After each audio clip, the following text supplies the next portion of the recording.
seguir deformando el rosco hasta convertirlo en una pelota. El agujero que tiene en el medio hace que estas dos formas sean topológicamente diferentes. Poincaré conocía todas las superficies topológicamente bidimensionales posibles, pero en 1904 descubrió un nuevo problema topológico que no podía resolver. Imaginemos un universo plano de 2 dimensiones. Poincaré descubrió todas las formas posibles que pudiera tener ese universo. Podría ser un círculo, un rosco con un agujero, 2 agujeros o más agujeros, pero vivimos en un universo tridimensional. Así que, ¿cuáles podrían ser las formas posibles de ese universo? Ese problema se conoce como la conjetura de Poincaré. Fue por fin resuelto en el año 2008, aquí en San Petersburgo, gracias a un matemático ruso llamado Grisha Perelman. Su demostración es muy difícil de entender, incluso para un matemático. Perelman resolvió el problema vinculándolo a un área de las matemáticas completamente diferente. Para entender las formas, observó la dinámica del modo en que las cosas fluyen sobre dichas formas. El resultado fue una descripción de todas las maneras posibles en que un espacio tridimensional podía extenderse hasta dimensiones mayores. Me preguntaba si él mismo podría ayudarnos a desentrañar esta demostración tan intrincada, pero me han dicho que encontrar a Perelman es casi tan difícil como entender la solución. El estereotipo clásico de un matemático es un científico loco y excéntrico, pero creo que eso es un poco injusto. La mayoría de mis colegas son perfectamente normales. Bueno, lo bastante. Pero cuando se trata de Perelman, no hay duda de que tiene un carácter bastante extraño. Ha recibido premios y ofertas de cátedras en distinguidas universidades occidentales, pero las ha rechazado todas. Parece ser que recientemente ha abandonado las matemáticas por completo y se ha retirado a vivir casi como un ermitaño en esta modesta casa del Estado en compañía de su madre. No quiere hablar con los medios de comunicación, pero pensé que quizá quisiera hablar conmigo de matemático a matemático. Me equivoqué. Bueno, es interesante. Creo que ha desconectado el timbre. Probablemente demasiados periodistas han estado llamando a su timbre. He llamado al de un vecino y sí funcionaba, pero el suyo no. De alguna manera creo que son sus trabajos, sus matemáticas, las que hablan por sí mismas. No necesito conocer al matemático. Y en esta era del gran hermano y el gran dinero, creo que es muy noble que él disfrute demostrando teoremas y renunciando a los premios.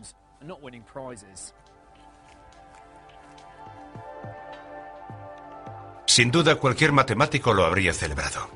Pero por resolver cualquiera de sus 23 problemas, David Hilbert no ofreció ningún premio o recompensa más allá de la admiración de otros matemáticos. Cuando planteó los problemas en París en el año 1900, el propio Hilbert era ya una estrella de las matemáticas, pero fue en Göttingen, en Alemania del Norte, donde de verdad brilló. Con diferencia fue el matemático más carismático de su época. Es evidente que todo aquel que le conocía pensaba que era completamente maravilloso. Estudió la teoría de números y conectó toda la información. Un año después lo dejó por completo y revolucionó la teoría de las ecuaciones integrales. Siempre estaba cambiando y siempre estaba haciendo algo nuevo. No creo que haya nadie tan flexible y variado en sus estudios como era Hilbert. Todavía hoy en día se habla de su trabajo, y su nombre está unido a muchos términos matemáticos. Los matemáticos siguen utilizando el espacio Hilbert, la clasificación Hilbert, la desigualdad de Hilbert y varios teoremas más de Hilbert. Pero fueron sus primeros trabajos con ecuaciones lo que le hizo destacar como un matemático que tenía una nueva forma de pensar. Hilbert demostró que aunque hay un número infinito de ecuaciones, hay formas de dividirlas de manera que estén constituidas como un conjunto finito, como si fueran un edificio hecho con bloques. El elemento más llamativo de la demostración de Hilbert fue que no pudo construir ese conjunto finito, solo demostró que sí era posible que existiera. Alguien criticó que eso era teología y no matemáticas, pero en realidad pasaron por alto que lo que Hilbert estaba haciendo era crear un nuevo estilo de matemáticas, una visión más abstracta. Se puede demostrar que algo existe, aunque no puedas construirlo explícitamente. Es como decir: sé que tiene que haber una forma de ir de Göttingen a San Petersburgo, pero no sé decirte cómo se puede llegar hasta allí. Del mismo modo que desafiaba la ortodoxia matemática, a Hilbert le encantaba derribar los antiguos conceptos jerárquicos que existían acerca del universo en la Alemania de la época. Otros profesores se escandalizaban por ver a Hilbert yendo en bicicleta y bebiendo con sus alumnos. Le gustaba mucho la fiesta. ¿Sí? Sí. ¿Era un juerguista? Así me gustan los matemáticos. Sí. Le encantaba bailar con mujeres jóvenes. Le encantaba ligar. ¿En serio? Los matemáticos que conozco no es que sean muy ligones. Aún así, combinaba ese estilo de vida con un compromiso absoluto con las matemáticas. Hilbert era alguien que pensaba que cualquiera que tuviera talento para las matemáticas, un pingüino, una mujer o un hombre, negro, blanco o amarillo, no importaba. Debía dedicarse a las matemáticas y ser admirado. Las matemáticas hablan por sí solas. No importa si eres Un pingüino. Si puedes demostrar la hipótesis de Riemann, no nos importa lo que seas. Para él, las matemáticas eran un lenguaje universal. Sí. Hilbert creía que este lenguaje era lo suficientemente poderoso como para desentrañar todas las verdades de las matemáticas. Una creencia que expuso en una entrevista de radio que dio sobre el futuro de las matemáticas el 8 de septiembre de 1930. En esa entrevista no tuvo ninguna duda en decir que los 23 problemas se resolverían pronto y que las matemáticas ocuparían un lugar indiscutible entre los fundamentos de la lógica. Él declaró que no existían problemas irresolubles, una creencia que mantenían los matemáticos desde los tiempos de la antigua Grecia. Acabó con un llamamiento. Debemos saber y sabremos.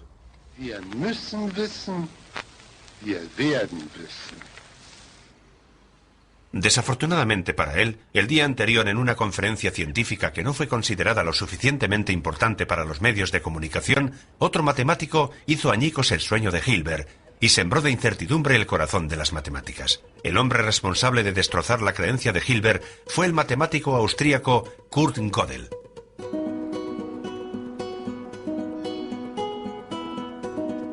Y todo empezó aquí, en Viena, donde incluso sus admiradores, que eran unos cuantos, admitían que Kurt Gödel era un poco raro. De niño era brillante, enfermizo y muy extraño. No podía parar de hacer preguntas, tanto que su familia le llamaba Herr Warum, el señor ¿por qué? Gödel vivió en Viena durante las décadas de los años 20 y 30, entre la caída del Imperio Austrohúngaro y su anexión por parte de los nazis. Fue una época extraña, caótica y emocionante para vivir en la ciudad. Gödel estudió matemáticas en la Universidad de Viena, pero pasó la mayor parte del tiempo en los cafés, donde entre partidas de backgammon y billar tenía lugar la auténtica efervescencia intelectual del momento, protagonizada por un grupo muy influyente de filósofos y científicos llamado el Círculo de Viena. En sus discusiones, Kurt Gödel proclamaba una idea que revolucionó las matemáticas. Se puso a sí mismo un examen de matemáticas muy difícil. Quería resolver el segundo problema de Hilbert y encontrar una base lógica para todas las matemáticas, pero lo que descubrió le sorprendió incluso a él. Todos los esfuerzos que dedicó a la lógica de las matemáticas no solo no pudieron proporcionar la garantía que Hilbert buscaba, sino que demostraron lo contrario. Ahí está, se llama el teorema de la incompletitud. Gödel demostró que en cualquier sistema lógico de las matemáticas habrá afirmaciones sobre números que serán ciertas, pero que no se pueden demostrar. Él empieza con una declaración. Esta afirmación no se puede demostrar.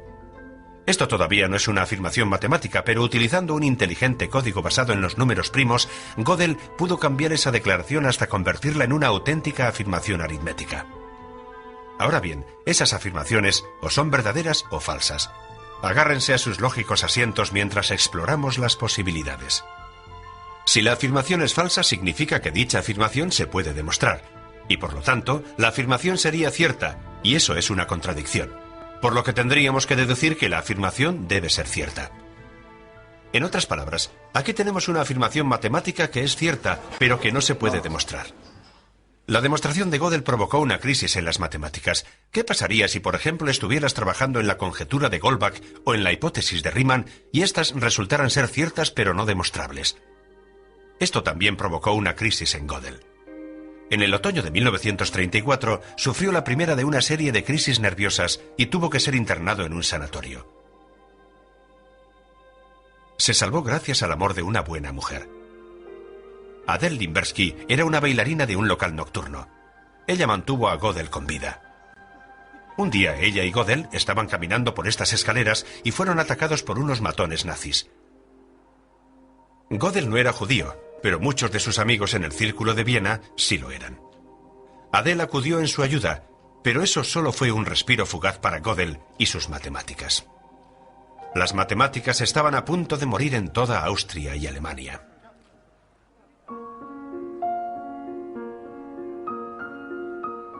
En el nuevo imperio alemán de finales de los años 30, las universidades no estaban decoradas con festivos globos de colores, sino con esvásticas. Los nazis aprobaron una ley que permitía el despido de cualquier funcionario del Estado que no fuera ario. En Alemania, por aquel entonces y hoy en día también, los académicos eran funcionarios. Los matemáticos sufrieron más que la mayoría. En Alemania, unos 144 matemáticos perdieron su empleo. 14 de ellos se suicidaron o murieron en campos de concentración. Pero un brillante matemático consiguió mantenerse. David Hilbert consiguió ingeniárselas para ayudar a huir a algunos de sus alumnos más brillantes y durante un tiempo criticó el despido de sus colegas judíos. Pero no pasó mucho tiempo hasta que él también tuviera que guardar silencio. No está muy claro por qué él mismo no escapó o no protestó un poco más. Hacia el final de su vida cayó enfermo, así que puede que no tuviera el empuje necesario. Todo su entorno de matemáticos y científicos estaba huyendo del régimen nazi, hasta que solo quedó Hilbert como testigo de la destrucción de uno de los mejores centros matemáticos de todos los tiempos. David Hilbert murió en 1943. Solo 10 personas acudieron al funeral de uno de los matemáticos más famosos de su época. El dominio de Europa, el centro matemático durante más de 500 años, había terminado. Había llegado el momento de pasar la batuta matemática al nuevo mundo. Había llegado el momento para este lugar. En 1930 se creó en Princeton el Instituto para los Estudios Avanzados. La idea era reproducir en la Nueva Jersey rural la atmósfera académica de las universidades europeas. Pero para hacer eso era necesario atraer a los mejores, y no era necesario buscar muy lejos. Muchos de los matemáticos más brillantes estaban huyendo de los nazis y llegando a Estados Unidos. Personas como Hermann Weyl, cuyas investigaciones tuvieron una gran importancia para la física teórica, y John von Neumann, que desarrolló la teoría de juegos y fue uno de los pioneros en la ciencia informática. El instituto se convirtió rápidamente en el lugar perfecto para crear otro Göttingen entre los bosques. Un matemático en concreto hizo que el lugar fuera como su propia casa. Cada mañana Kurt Gödel se vestía con un traje de lino blanco y un sombrero fedora. Caminaba desde su casa por toda la calle Mercer hasta el instituto y de camino se paraba aquí, en el número 112, para recoger a su mejor amigo, otro exiliado europeo, Albert Einstein. Pero ni siquiera el relajado ambiente de Princeton pudo ayudar a Gödel a escapar de sus demonios. Einstein siempre estaba riéndose. Describía a Princeton como una evasión al paraíso. Pero Gödel, mucho más joven que él, se fue transformando poco a poco en alguien solemne y pesimista. Lentamente su pesimismo se convirtió en paranoia y pasaba cada vez menos tiempo con sus compañeros matemáticos de Princeton. En su lugar prefería venir aquí, a la playa, estar cerca del océano, caminar solo y pensar en los trabajos del gran matemático alemán Leibniz.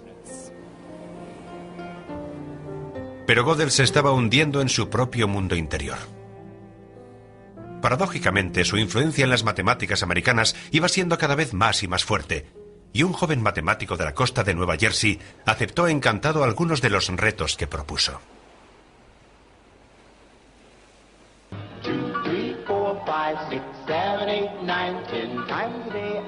En los Estados Unidos de la década de los 50, a la mayoría de los jóvenes no les interesaban las matemáticas. Casi todos llevaban un estilo de vida más hedonista y relajado en ese paraíso bañado de helado y donuts.